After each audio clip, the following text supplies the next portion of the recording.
Namo Bhagavate Vasudevaya. Om Namo Bhagavate Vasudevaya. Om Namo Bhagavate Vasudevaya. Om Namo Bhagavate Vasudevaya. Om Namo Bhagavate Vasudevaya. Reading from Srimad Bhagavatam, Canto 5, Chapter 14, entitled The Forest of Enjoyment, text 35. Okay, any points from yesterday? There's quite some verses left. We're not going to be, I don't know, 43, now it's 34. 45, 10, 15, 16. More verses left. That's like, it's a lot. Krishna is the best master. Either we have to serve Krishna or people in this world who are not worthy of that. So always... Krishna is the best master. Have to serve someone, no? Because that's our... Why do you have to serve someone? Who knows? Raise your hand. Why do you have to serve someone? Because it's our tendency. Where's your hand? Huh? Why? Because it's in our nature. It's our Swarupa. Also. That's why it's explained. It's our dharma. We have to serve. You just have to do something. You have to be active in relationship to someone else. No, you can't avoid it. So better than to choose Krishna, who is the most worthy type of recipient than Krishna. Everyone else will let us down. Okay, what else? Any other point? Our senses cannot be purified because it's either contain good and good. Senses cannot be satisfied. Yes, they can just become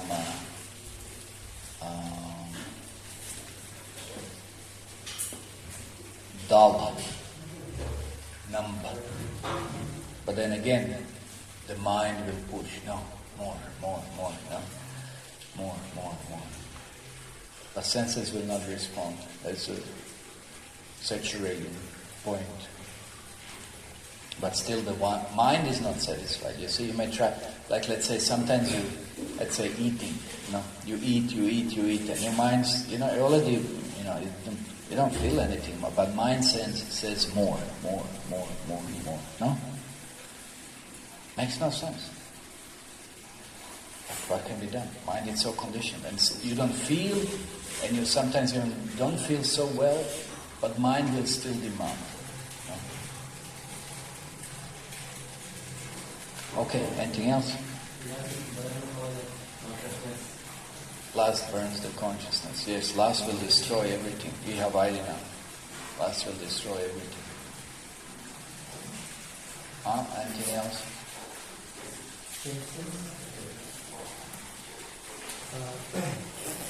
Either we have to serve Krishna or either we have to serve those people which are self-concerned, and by serving them we are very much disappointed.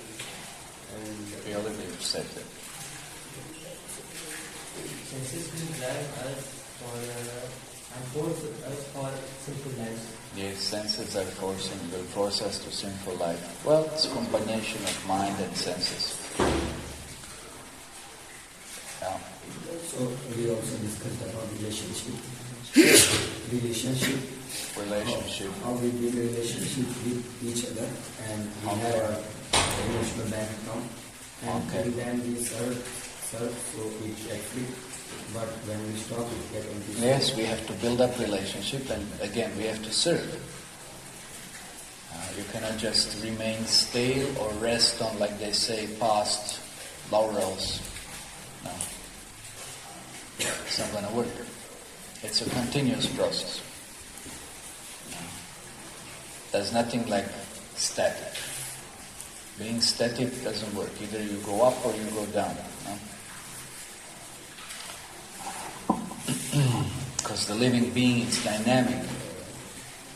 There's always something that's required. Okay, so today it says, Kvachin mito vyavaharam yat kinchit dhanam uppayati vita shatyena. Translation and purport by His Divine Grace Bhaktivedanta Swami Srila Prabhupada. Sometimes conditioned souls exchange money. But in due course of time, enmity arises because of cheating. Although there might be a tiny profit, the conditioned souls cease to be friends and become enemies. As stated in Srimad Bhagavatam 5.5.8, Pumsastriya maituni bhavam etam tayormito hridaya grantim ahu ato griha kshetra sutapta vittayat janasya moyam aham mameti. The monkey-like conditioned soul first becomes attached to sex, and when intercourse actually takes place, he becomes more attached. He then requires some material comforts, apartment, house, food, friends, wealth, and so on. In order to acquire these things, he has to cheat others, and this creates enmity, even among the most intimate friends. Sometimes this enmity is created between the conditioned soul and the father or spiritual master. Unless one is firmly fixed in the regulative principles, one may perform mischievous acts, even if one is a member of Krishna Consciousness movement. We therefore advise our disciples to strictly follow the regulative principles. Otherwise, the most important movement for the upliftment of humanity will be hampered due to the dissension among its members. Those who are serious about pushing forward this Krishna Consciousness movement should remember this and strictly follow the regulative principles so that their minds will not be disturbed. Om Jnana Timirandasya Kananjana Shalakaya Chakshurun Militam Yena Tasmai Shri Gurave Namaha Namo Vishnu Padaya Krishna Prishtaya Bhutale Srimate Bhaktivedanta Swaminiti Namine Namaste Saraswati Deve Gauravani Prachaline Nirvishesha Shunyavadi Paschatya Rishatarine Jai Shri Krishna Chaitanya Prabhu Nityananda Shri Advaita Gadadhar Shivasari Gaura Bhakta Vrinda Hare Krishna Krishna Krishna Hare Hare Hare Rama Rama Rama Hare Hare.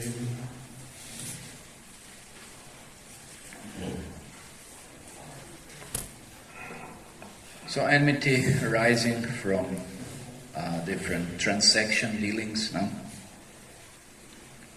Might be some profit, but unless that exchange is honest, it will create enmity, no?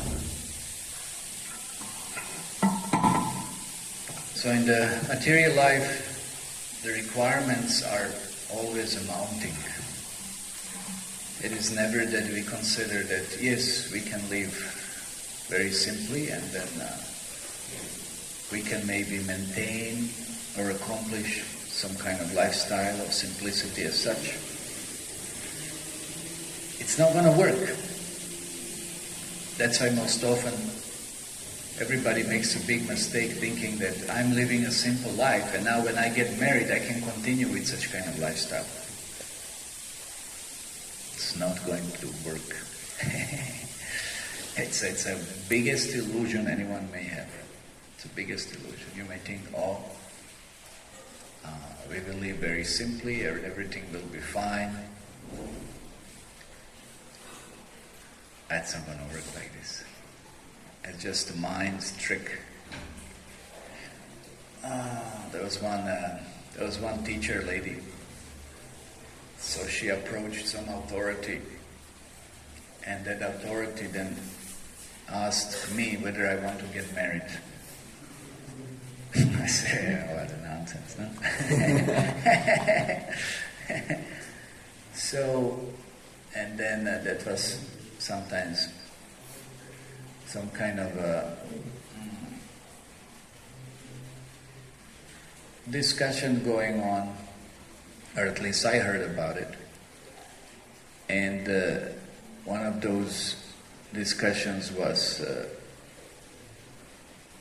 presented by one other senior lady, which disclosed that this girl, she was kind of ready to go to Mayapur and live in a simple hut, and stuff like that. I was like, say, wow, what a mental trips, mental illusions. So everyone creates some kind of a dream world, which is just part of their own imagination. Yeah. They try to include others, but it doesn't work. It's a dream world. Yeah. It's their own mental, they construe this kind of their own mental illusion. Yeah. So it's kind of funny, they're dreaming about simple life and already creating their own universe of affairs and this and that and whatever else. But it's a dream world. And everybody else, it's not much different than that. There's not much difference. Everybody does it. Everybody does it. We are all dreaming, hoping that things will be like this, and these people will respond like that. That's the best one. You know, you're already trying to control others. You're already trying to set them the way you think that this would be the best. Is it working like this? It doesn't work like that. It's just our own scripting. Yeah. But everybody else has its own script. And when you compare, those scripts don't match. Don't match. But sometimes there is some illusion that maybe some of those scripts are looking similar, no? But in reality, it turns out that it is never the case. No? So that's such a great illusion. Trying to create a world of perfection, but not in this material world. That's what Krishna is pointing out. It's not going to work, it's not going to happen in this material world, because it's not based on perfection in the first place. It's based on selfish considerations. No? And then when one creates so many such kind of illusions, and one becomes trapped with so many such kind of illusions, no? Then one tries to recreate that illusion. One tries to animate that illusion. You know, make it alive, make it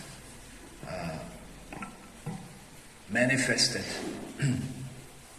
And for that, one has to work very hard. Yeah?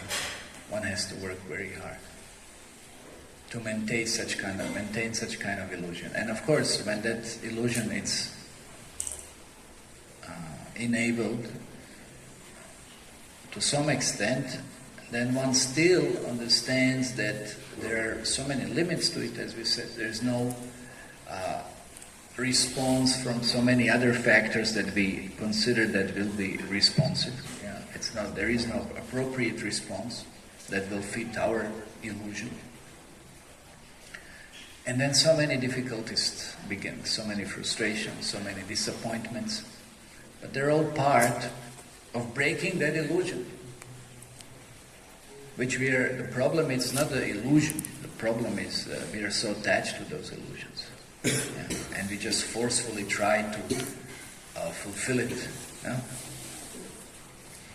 But what is interesting thing here is that we will have to resort to some kind of, like here it said, cheating. No? You will have to try, you will have to maintain that illusion. You'll be forced to assume inappropriate means. To think that, yes, I can achieve this and fulfill that illusion.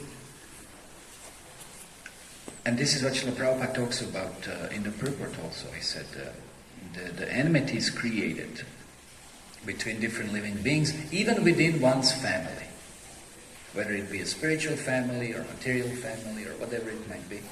So such kind of enmities are inevitable. Yeah, it's just so.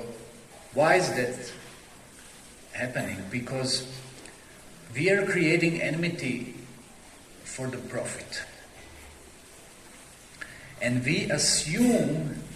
Just like this doctor came now, and he asked me a question that in material world there are so many sinful things and inappropriate activities going on. So we are sometimes forced also to act like this. I said no.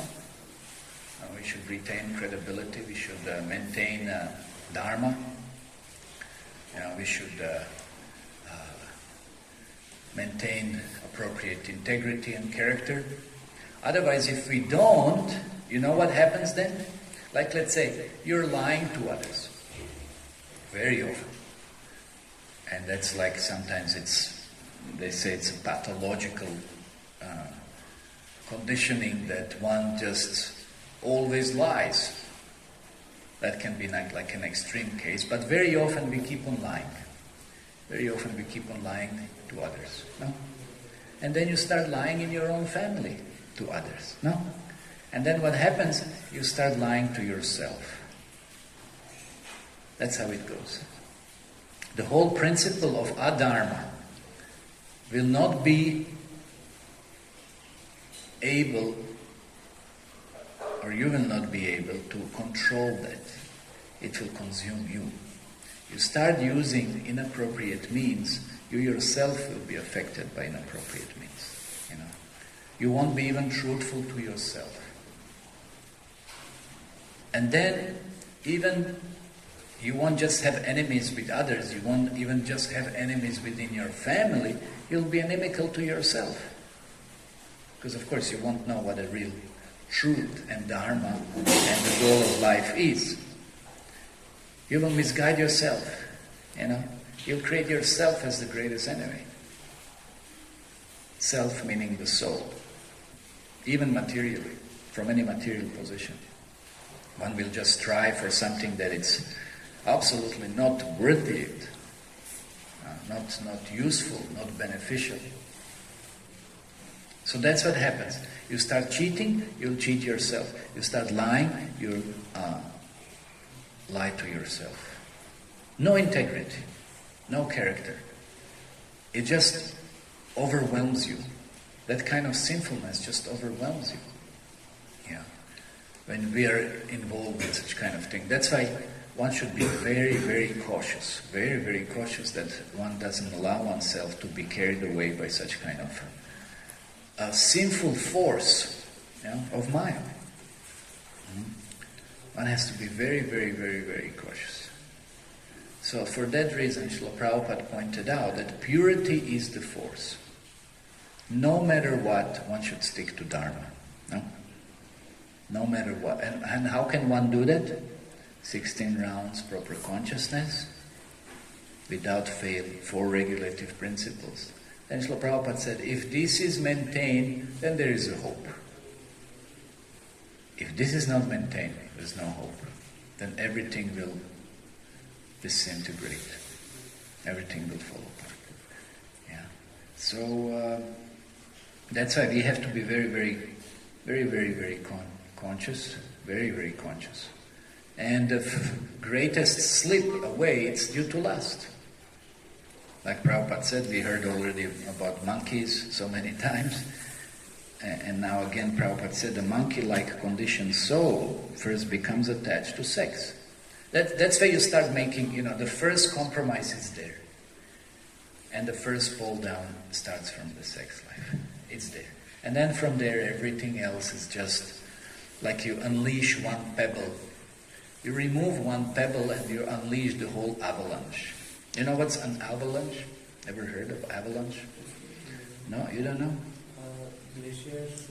Glaciers, or landslides in the north. I've been many times in Himalayas.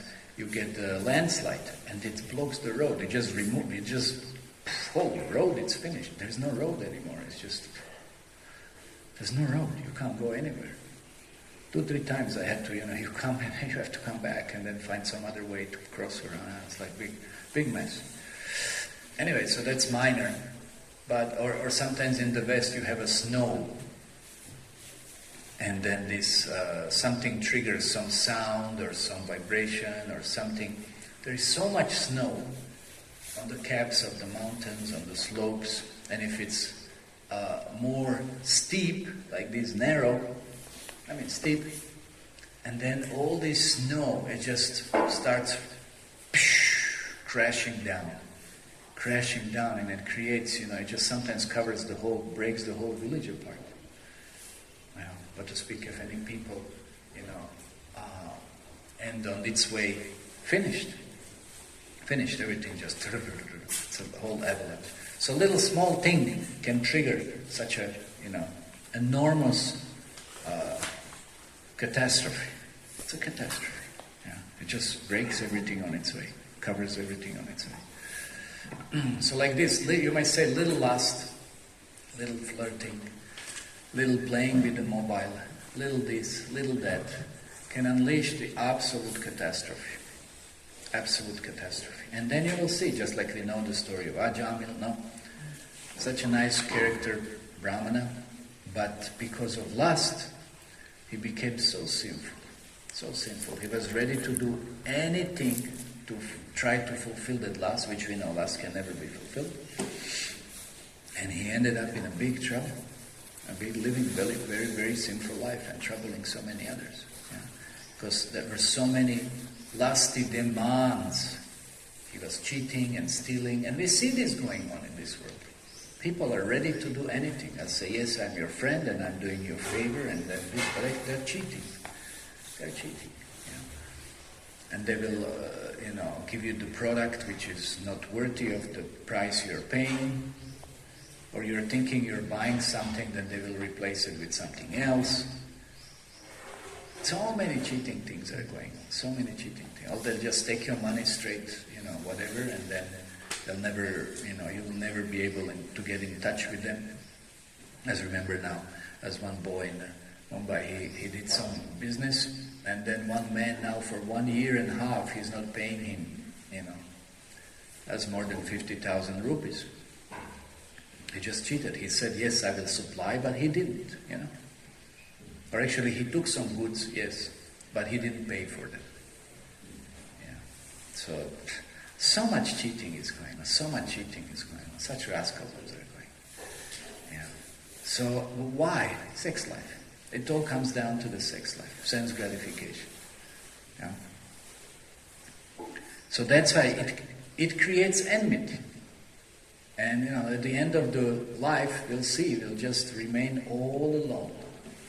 We may think, yes, I'm doing this for my family, but then within our own family, we will find there's going to be a big mess. There's one story told by Bhaktivinoda Thakur. He talks about one man who was very miserly. And his wife she became also very miserly. So they never invited the devotees for any gathering, for any prasadam, because they would have to spend money. So they were always very, very, very miserly. They would never give, and they had a huge wealth. He had a business and he had a huge wealth. And because they were very miserly, like this, then also their sons became very miserly.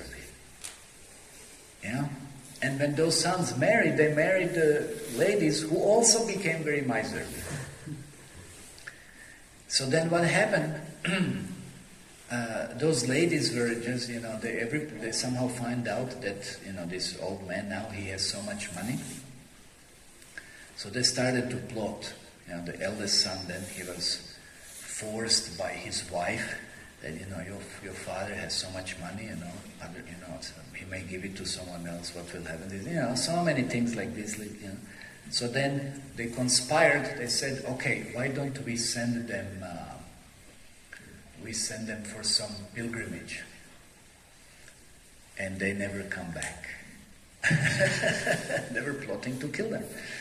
It's like story of Ramanujacharya. When Ramanujacharya was sent by his guru was planning, let's go, next time be careful when you're going for yatra or something. His guru said, let's go for yatra to Varanasi, which is far from Tamil Nadu, super far. And then Ramanuja will not come back.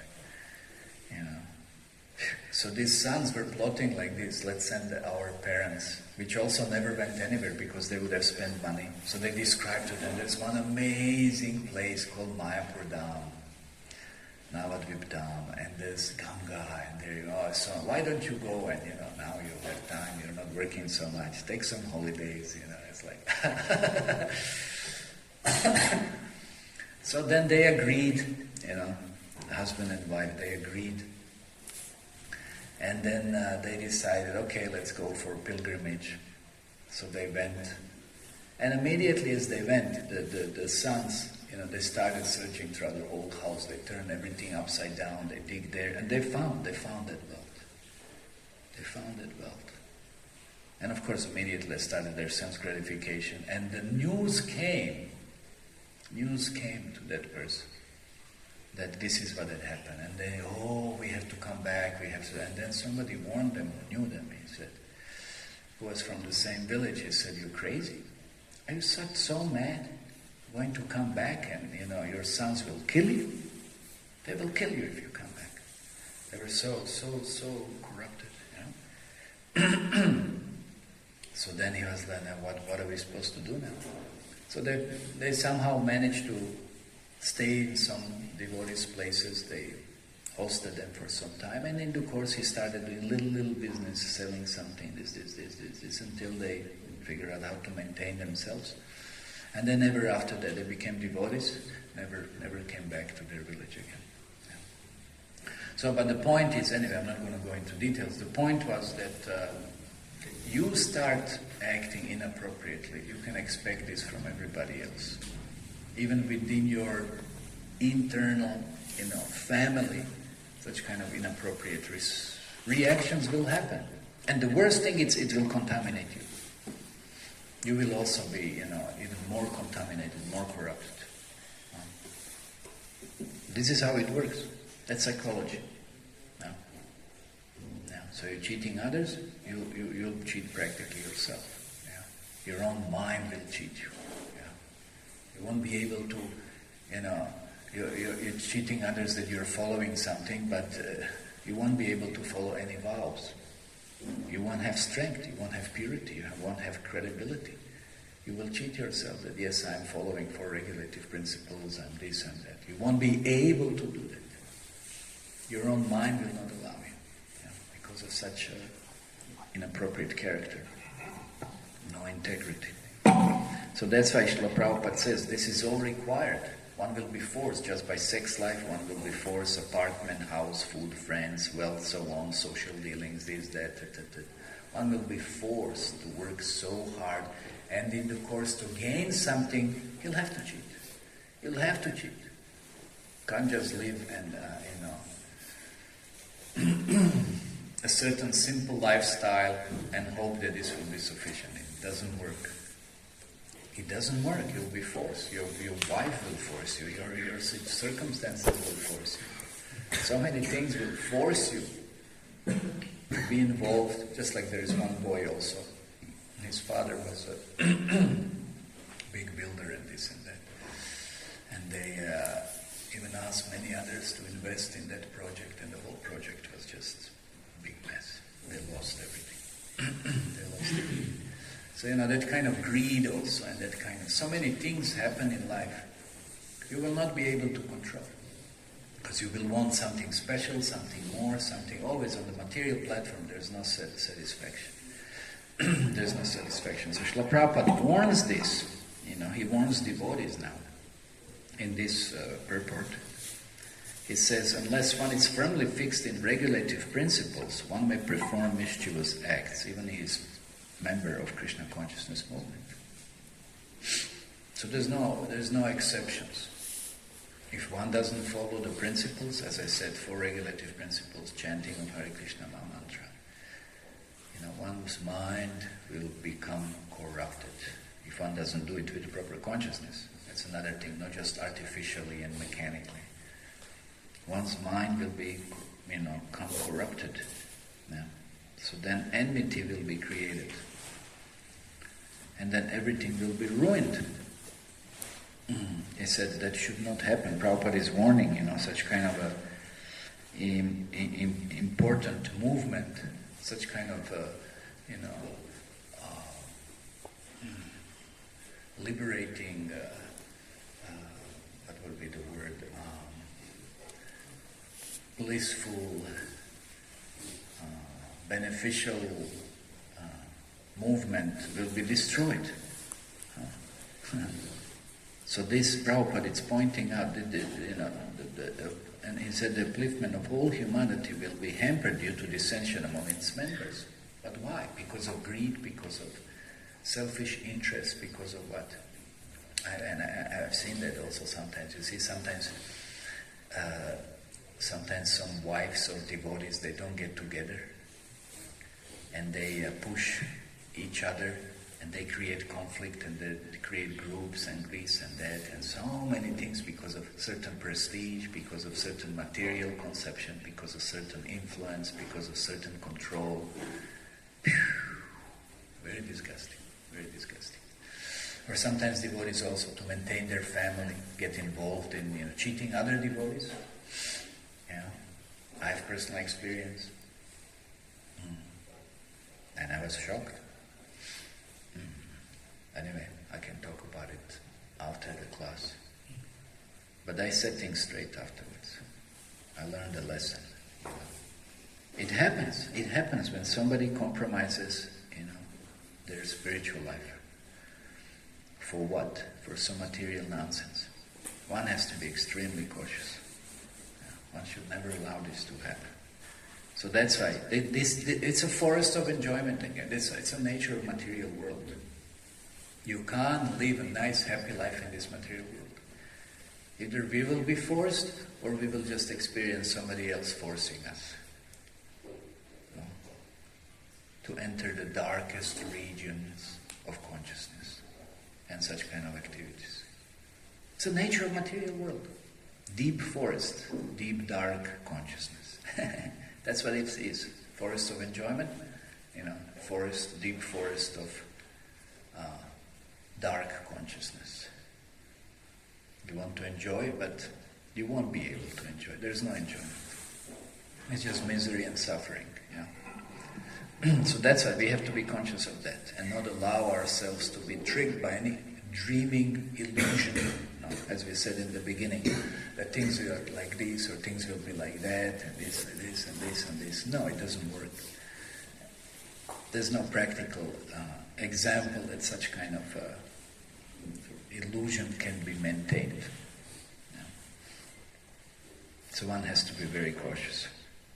And therefore very strictly, that's our tapasya, to be strictly sticking to the regulative principles and spiritual sadhana. If we'll slacken that, we will be affected.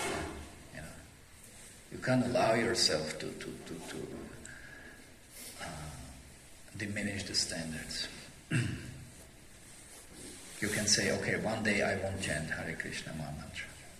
Okay, one day maybe you have some credit from before, somehow you'll still maintain some consciousness. But then after some time, then your mind will tell, okay, why are you chanting today? Today also there is no need, why to chant? Why to chant? And then after some time you stop chanting and then you see what happens. Our mind will cheat us. Mind will cheat us. And then what will be our consciousness? I sometimes see some people, who were practicing, and then you see them later. They're so dark in their face, so dull, so ignorant. I see, oh my God, is this the same person? What can be done? That's what they chose. Pretty bad. So that's why one again should beware of lust. That's it. That's the main thing. Everything else, it's leading to an avalanche. Just that little unleashed, removed lusty propensity will unleash all that catastrophe that follows. Hare Krishna, any questions on this?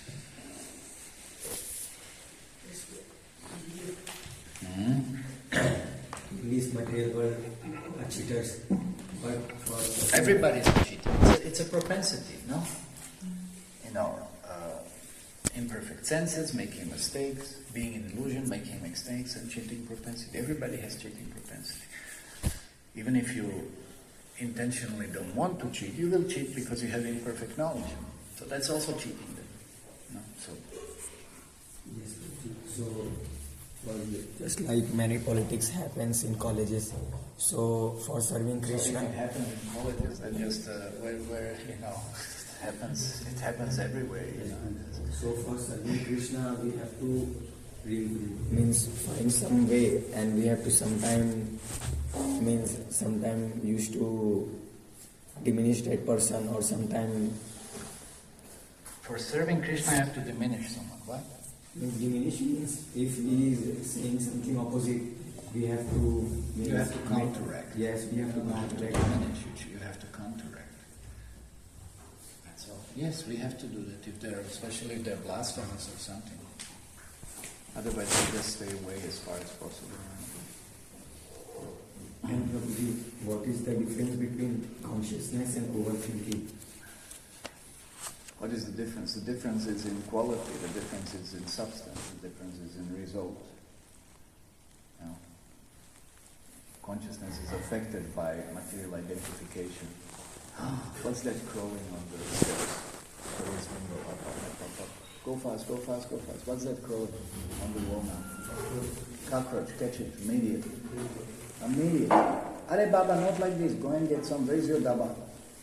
Where's your daba? Run. You keep an eye on that, otherwise it will disappear. See? It's like this. Last it's like a big cockroach that enters your life. And you struggle. Fast.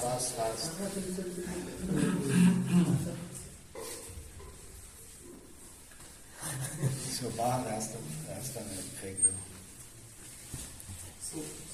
No, don't play with it now. It's not. So difference is yes, consciousness is a symptom of the soul, and overthinking is the condition of crazy mind. That's it. It's a big difference. No?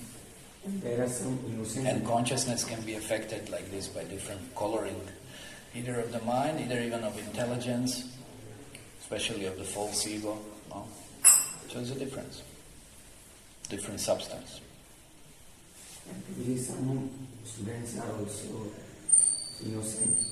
So how we should maintain our relationship with them? Trying to give them Krishna consciousness. That's it. Those who are innocent, they should be preached. Those who are demoniac, they should be avoided. Those who are equal, they should be befriended. That's the principle of Madhyamadikari level. Okay. Yeah. So we talking about lying. If we lie others or family, that means we are lying ourselves. So sometimes we are lying our family. We should not lie. And the principle, it is said that this bhumi cannot stand, it can stand biggest burdens, anything. But if anybody lies, she cannot stand that burden. You see that when Shukracharya and Bali, that pastimes, this is described in 8th canto. This bhumi, she cannot stand liars. That's the biggest burden for her. People who are lying. So one should not lie. There are certain exceptions, but that's why there are exceptions. Let's say, if somebody asks, like that story, Brahmana who showed where the cow is and this and that, he could have lied, he should have lied that time. For saving someone's life, then you can lie. And it's okay. But for some personal, interests or something, out of question. Yeah. So in some, like or Krishna says, Yudhishthira Maharaj or something, then you have to follow. That's a higher principle for a certain reason. That's not your own anything. But if you keep on lying a little bit like this, then you become a liar. Then you lie to devotees, then you lie to yourself, you never stop lying. That's a problem. It's a very serious problem. Yeah? So for sake of Krishna consciousness sometimes, we can say some, what is known as half-truth. Not exactly necessary lying also. No? But again, for sake of Krishna consciousness. But even then we have to be very cautious that it doesn't become a habit or something. No? Very, very cautious. Because otherwise you are dealing with a stool. What do you think? How will you be smelling after? Let's put it this way. Yeah? So when you're dealing, okay, then wash it as soon as possible and don't deal anymore. It's like whatever. Or the bird, drops something on you or something. It's like whatever. Anyway, or you step on it or whatever. But don't look next time to keep on stepping always on it. No, make sure that you avoid it. No. Because I've seen so many times people don't care what they're stepping on. No? So then the mentality will be like this. You won't mind. Oh, it doesn't matter. Who cares? It's not a big deal. Understand? It will corrupt the consciousness, contaminate the consciousness. So one should be avoiding it as much as possible. It's a principle. That's the point. It's a principle, not to lie. Sometimes some exception. That's a whole different class we can give about, but in essence, it's a principle. We don't do it. No? Okay? Srila Prabhupada ki jai, Srimad Bhagavatam ki jai, Hare Krishna.